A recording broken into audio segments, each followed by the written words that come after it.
તો 3 દિવસીય સ્વાભિમાન પર્વની ઉજવણી શરૂ થઈ ચૂકી છે અને સોમનાથમાં તો જાણે કે મિની કુંભ જેવો માહોલ સર્જાયેલો છે।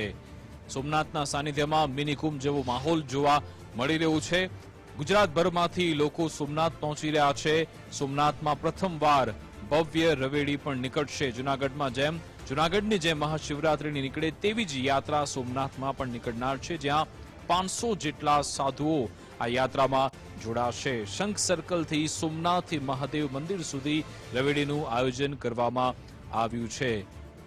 તો ભગવાન સોમનાથના સાનિધ્યમાં જાણે કે મિની કુંભ જેવો માહોલ અત્યારે જોવા મળી રહ્યો છે। પ્રધાનમંત્રી મોદી પણ સોમનાથની મુલાકાતે આવવાના છે, ત્યારે અહીંયા પ્રથમવાર ભવ્ય રવેડી પણ યોજાનાર છે। यह एक स्वर्णिम युग हमारे लिए आया है। जितना भी विधर्मियों ने, मुगलों ने हमारी संस्कृति को छिन्न भिन्न किया है। कहते हैं कि 3 समारत देश को संत, सती और सूर। हमारी आर्य संस्कृति, हमारी सनातन संस्कृति ये कभी मिटी नहीं है, कमजोर जरूर महसूस हुई है, लेकिन आज पुनः भगवान ने परम कृपा किया। कहते हैं कि यदा यदा ही धर्मस्य ग्लानिर्भवति भवति भारत अभ्युत्थानम अधर्मस्य तदात्मानं सृजाम्यहम्।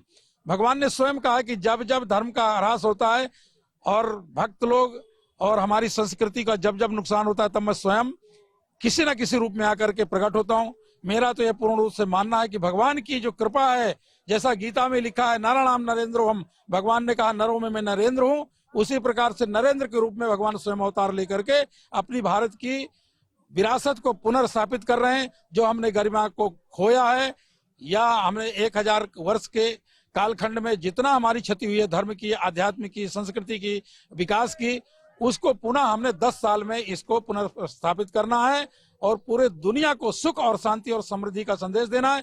क्योंकि भारत दुनिया का विश्व गुरु रहा है और आध्यात्म से ही सुख शांति मिल सकती है, और कहीं सुख शांति नहीं मिल सकती है बिना अध्यात्म के। तो हमें अपनी आध्यात्मिक नींव पर विश्व पटल को पर खड़ा करना है भारत को, जिससे पूरी दुनिया को शांति का संदेश और विश्व बंधुत्व का संदेश मिल सके।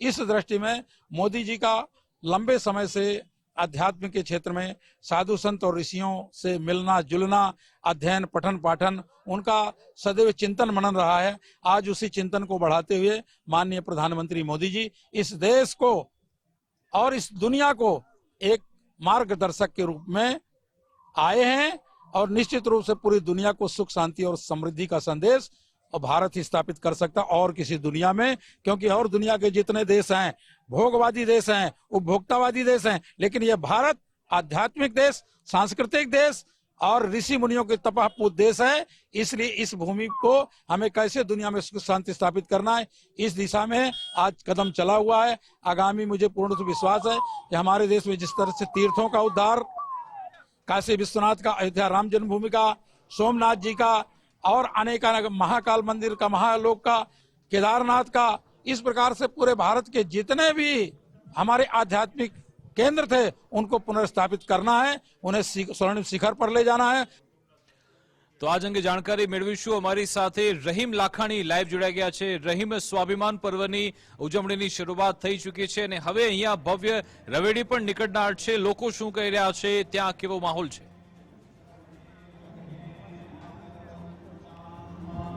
વિકાસ, ચોક્કસપણે સોમનાથ મહાદેવ મંદિરના પટાંગણમાં અત્યારે આપણે ઊભા છીએ ને ખાસ મંદિરના પહેલા લોકોને દર્શન કરાવવા માંગીશ કે મંદિર જે છે અત્યારે જાણે દિવાળીનો માહોલ છે તેવા દ્રશ્યો છે તે મંદિર અને આસપાસના વિસ્તારોની અંદર જોવા મળી રહ્યા છે। લાઇટોથી શણગાર કરવામાં આવ્યો છે।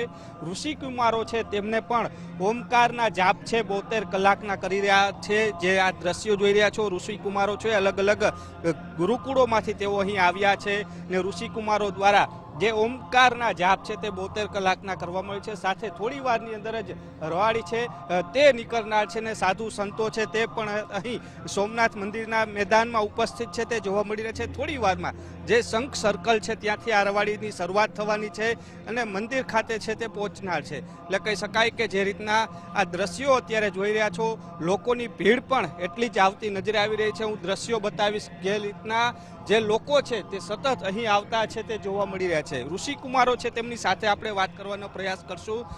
આપ ક્યાંથી આવો છો? અમે સોમનાથથી જ આવીએ છીએ। 72 કલાકના ઓમકારના જાપ કર્યા, દાદાની આરાધના કરી, કેવું લાગ્યું ખાસ? મને બહુ સારું લાગ્યું છે. 72 કલાકના અમે જાપ કરીએ એમાંથી. કયા પ્રકારે કે ઓમકારના જાપ કર્યા, શું બોલો છો? લોકોને આપણે સંભળાવવાનો પ્રયાસ કરશું, એક સાથે આપણે ચાલુ કરીશું, કહેશું.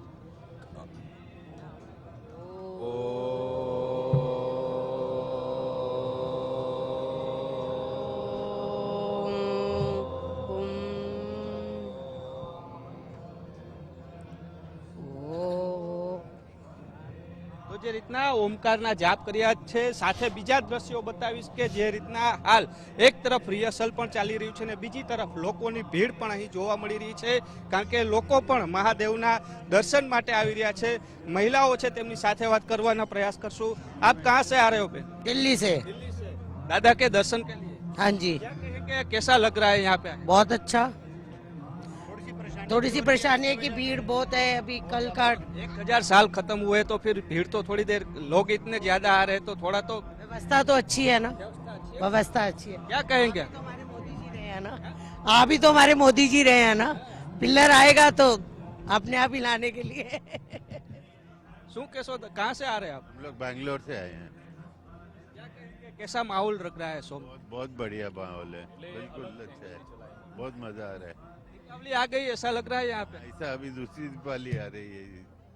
बहन, क्या कहेंगे, यहाँ के माहौल कैसा लग रहा है? आप जहाँ सोमनाथ के अंदर आए, दादा के दर्शन के लिए जा रहे हो, क्या कहेंगे? बहुत अच्छा माहौल है, फेस्टिव माहौल है। આ લોકો છે દૂર દૂરથી આવી રહ્યા છે, ન માત્ર ગુજરાત પરંતુ અન્ય રાજ્યમાંથી પણ લોકો આવી રહ્યા છે. શું કહેશો, ક્યાંથી આવો છો? મુંબઈથી આવેલું છે. અહીંયા સોમનાથની દર્શન લેવા માટે આવેલા છે. અહીંયા સોમનાથ સ્વાભિમાન પર્વ છે તો નરેન્દ્ર મોદીજી આવે છે કાલે ને આવે છે અને બધાઈ માટે બધા લોકો અને બધાઈ આપે કે ભાઈ સોમનાથ બહુ શાંતિ રાખે અને આપણા ભારત દેશ આગળ જાવે, દેશ આગળ વધે તેવી વાત પણ લોકો કરી રહ્યા છે. એટલે લોકોની ભીડ છે, વિકાસ અહીં જોવા મળી રહી છે. દૂર દૂરથી અન્ય રાજ્યોમાંથી પણ લોકો આવ્યા છે. એટલે કહી શકાય કે લોકો દર્શનાર્થે આવી રહ્યા છે. પોલીસનો ચુસ્ત બંદોબસ્ત છે તે પણ રાખવામાં આવ્યો છે, કારણ કે જે રીતના હાલ જે વડાપ્રધાન નરેન્દ્ર મોદી જે રીતના આવવાના છે, આવતીકાલે સાંજના આ જ સમયે તે મંદિરની દર્શને આવી શકે છે. સાંજના આવશે, સાંજના સમયે ખાસ જે રીતના ડ્રોનથી એક જે કહી શકાય કે ઐતિહાસિક વસ્તુઓ દેખાડવાના છે, ડ્રોન શો દેખાડવાના છે ને તેમાં પણ વડાપ્રધાન હાજરી આપવાના છે. ચુસ્ત બંદોબસ્ત છે તે અત્યારે મંદિરના પટાંગણમાં જોવા મળી છે. સાથે હમીરજી સર્કલ જે આખું શણગાર કરવામાં આવ્યું છે, આ હમીરજીની એ જ ગાથા છે કે જેમણે જે વિધર્મીઓ સામે લડત આપી હતી ને સોમનાથ મંદિરના જે બચાવવાની બલિદાન આપ્યું છે, તેમનું આ સ્ટેચ્યુ રાખવામાં આવ્યું છે. હમીરજી સર્કલ છે તે પણ કહી શકાય કે અહીં ઉપસ્થિત તેને પણ શણગાર કરવામાં આવ્યો છે. એટલે કહી શકાય કે સોમનાથ સ્વાભિમાન પર્વની તૈયારીઓ પૂર જોશમાં ચાલી રહ્યું છે. આવતીકાલે વડાપ્રધાન છે તે અહીં પહોંચવાના છે ને એ કહી શકાય કે વડાપ્રધાન જ્યારે આવવાના છે ત્યારે ડ્રોન શો જોવાના છે. ત્યારબાદ બીજે જ દિવસે સ્વાભિમાન યાત્રા કાઢવાના છે. સ્વાભિમાન યાત્રા બાદ મહા આરતીનો લાભ પણ લેવાના છે ને ત્યારબાદ સ્વાભિમાન સભા છે તેમનું પણ આયોજન કરવામાં છે અને હજારો લાખો લોકો છે આ સભામાં હાજરી આપવાના છે. જી વિકાસ. બિલકુલ આભાર રહીમ, તમામ જાણકારી આપવા બદલ, અમારી સાથે વાતચીત કરવા બદલ. તો સ્વાભિમાન પર્વની ઉજવણી થઈ રહી છે અને ત્યાં તમામ પ્રકારના આયોજન માટે તૈયારીઓ હવે અંતિમ તબક્કામાં છે. જૂનાગઢમાં પણ મહાશિવરાત્રીની જેમ જે રવેડી નીકળે છે એવી રીતે સોમનાથમાં પણ રવેડી નીકળશે. 500 જેટલા સાધુ સંતો આ યાત્રામાં જોડાનાર છે.